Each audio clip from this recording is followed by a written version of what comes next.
First semester Odia honours पिलामान देखो आज आम आउ गोटे लंग क्वेश्चन पढ़ा कोर पेपर 9 बहुत इंपोर्टाट नाटक रोचे आमर ककुआ।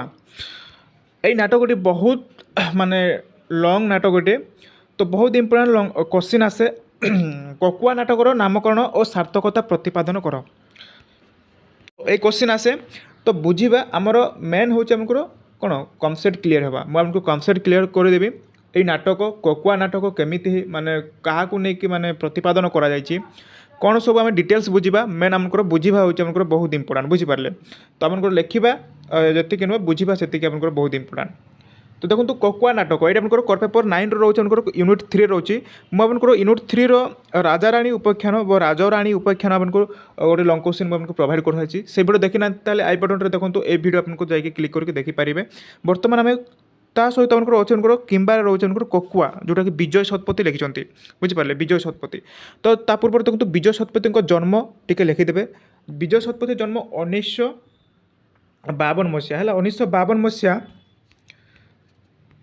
देख 1952 मसीहा अक्टोबर है अक्टोबर 19 तारिख दिन से जन्मग्रहण करते कौट जन्म करते जाजपुर जिले में है जाजपुर जिले में जन्मग्रहण करते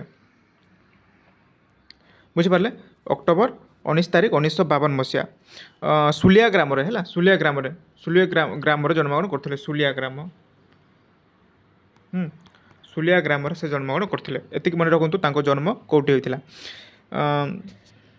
आई ककुआ नाटक है ककुआ नाटक विजय शतपथी 2010 प्रकाश पाई 2010 लिखिं 2010 लिखिं किंतु केबे प्रकाश पाई यहाँ मन रखु 2017 यह प्रकाशित होती ककुआ नाटक यहाँ मन रखु बुझिपारे आती मन रखु ककुआ नाटक जो विजय शतपथी प्रथम नाटक से फसिल निद्राभंग क्वेश्चन आसे प्रथम नाटक कौन फसिल निद्राभंग है निद्राभंग से प्रथम लिखी निद्राभंग भंग भंग है फसिल निद्राभंग मन रखिए आउ दुईटी मन रखु फसिल निद्राभंग एवं से लिखिं आ गोटे पक्का पैसा देख तामसा पक्का पैसा है तांकर कृति गुड़िक नाटक कृति गुड़िक पैसा देख तामसा है तामसा यहाँ मन रखु मैंने दुई तीनो कृति मन रखु क्वेश्चन आसे विजय शतपथी दुईटी नाटक गुड़िक आलोचना कर क्वेश्चन आसला आप लिखे आ गोटे रोचे कंसर आत्मा दुईटे कहीदे आ गोटे कंसर आत्मा है कंसर आत्मा से लिखिं कंसर आत्मा लिखि दिंतु कंसर आत्मा एवं ककुआ है ककुआ लिखिं मुझे चारिटी कृति नाटक माने कहीदेली निहाती मन रखिए कहीं एग्जाम आसे तो ये मन रखु जन्म कृति गुड़िक। तो ये आम जाना ककुआ ककुआ नाटक नाम कौन सार्थकता प्रतिपादन कर तो आम बुझा सहित बुझाटा बहुत इंपोर्टाट तेणुक समस्त वीडियो को लास्ट तक देखिए है वीडियो को समस्त लास्ट तक देखिए समस्त वीडियो को लाइक करदे चैनल को ना चैनल को सब्सक्राइब करदे आगे ये आम समस्त सर्ट क्वेश्चन सहित आंसर आम डिस्कसन करूँ। तो चलतु वीडियो को फटाफट स्टार्ट करवा। तो ककुआ नाटक देखूँ यही नाटकटी आम जाना ये नाटक माने ककुआ नाटकटी विस्थापन समस्या उपर नहीं आधारित बुझिपारे विस्थापन समस्या नाटकटी विस्थापन समस्या उपर आधारित माने विस्थापन माने कौन विस्थापन अर्थ कौन बुझा विस्थापन माने माने मनकर गोटे स्थान अन्य स्थान को माने गमन करवा गोटे स्थान अन्य स्थान को जावाक आम विस्थापन बोली कहीपर। तो आसतु आम बुझा। तो लंग क्वेश्चन यहाँ आमको ककुआ नाट्यकार एक नूतन सृष्टि कल्पना नाटकटीर नामकरण बेस प्रतीकात्मक यदुवंश ध्वंसर पटभूमि ककुआ उपाख्यान हूँ सारला महाभारतर एक बहुचर्चित विषय आम यहाँ यदुवंश जेपरी ध्वंस होती सेम आम देखा पाई था ककुआ नाटक बुझिपारे ये उपाख्यानटी एबे आम समाज में बहुल भाव प्रचारित साधारणतः लोक मैंने कौन भयावुतर वातावरण संपर्क में प्रकाश कला बेले ककुआ भय बोली कही था। ककुआ गोटे कौन ककुआ आम क्या कहुए ककुआ माने गोटे कहीपर गोटे डायनेस्टी माने ककुआ को भयभीत करती जोटा कि भूत प्रेत ये नाम कौन कहुई ककुआ बोली है। तो स्वाधीनता परवर्ती भारत वर्षर समाज व्यवस्था एक प्रकार ध्वंसमुखी चारिआडे अशांति और सन्देह शोषण ତ ଅତ୍ୟାଚାର ପକ୍ଷ ମେଲି ବସିଛି।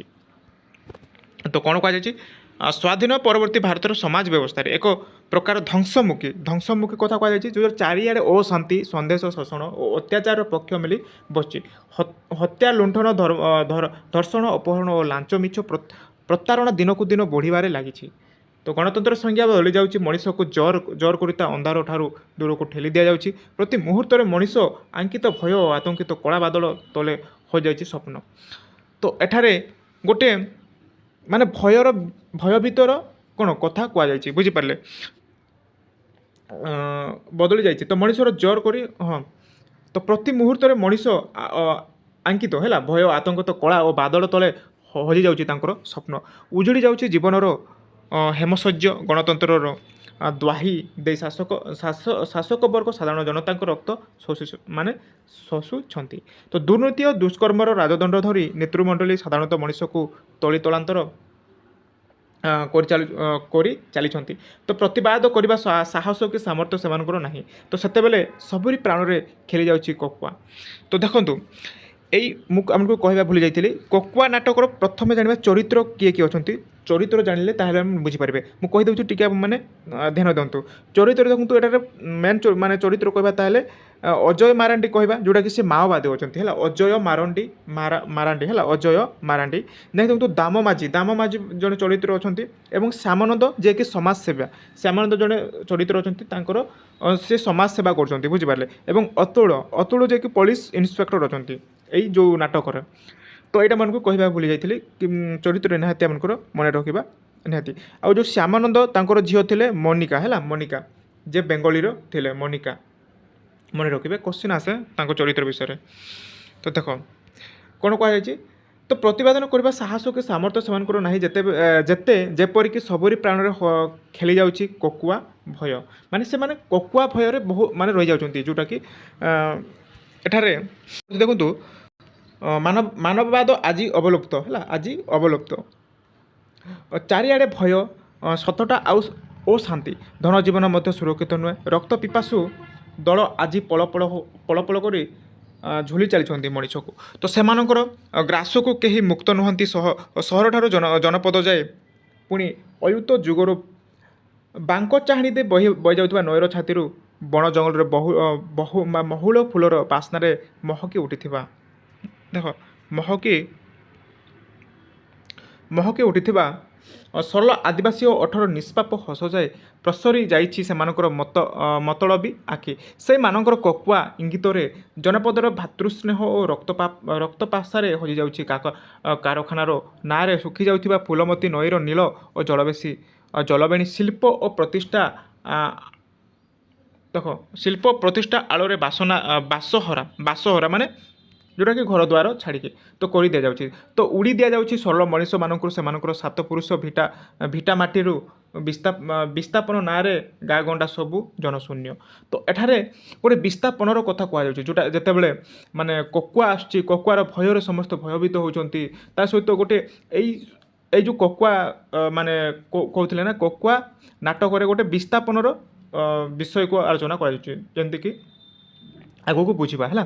ତ ଜଳ, ଜମି, ଜଙ୍ଗଲ ପରି ମୌଳିକ ଅଧିକାରରୁ ନିରୀହ ଆଦିବାସୀମାନଙ୍କୁ ବଞ୍ଚିତ କରାଯାଇଛି। ବିସ୍ଥାପିତମାନଙ୍କୁ ପୁନଃ ଥାନ ତଥା ରୋଜଗାର ପନ୍ଥା ଯୋଗାଇ ଦେବା ପରି ପ୍ରକଟ ପ୍ରତିଶ୍ରୁତି ଦେଇ ସଭ୍ୟ ମଣିଷ ଏବଂ ତା'ର ସର୍ବସ୍ୱ ଲୁଟ ନେଇଛନ୍ତି ହେଲା।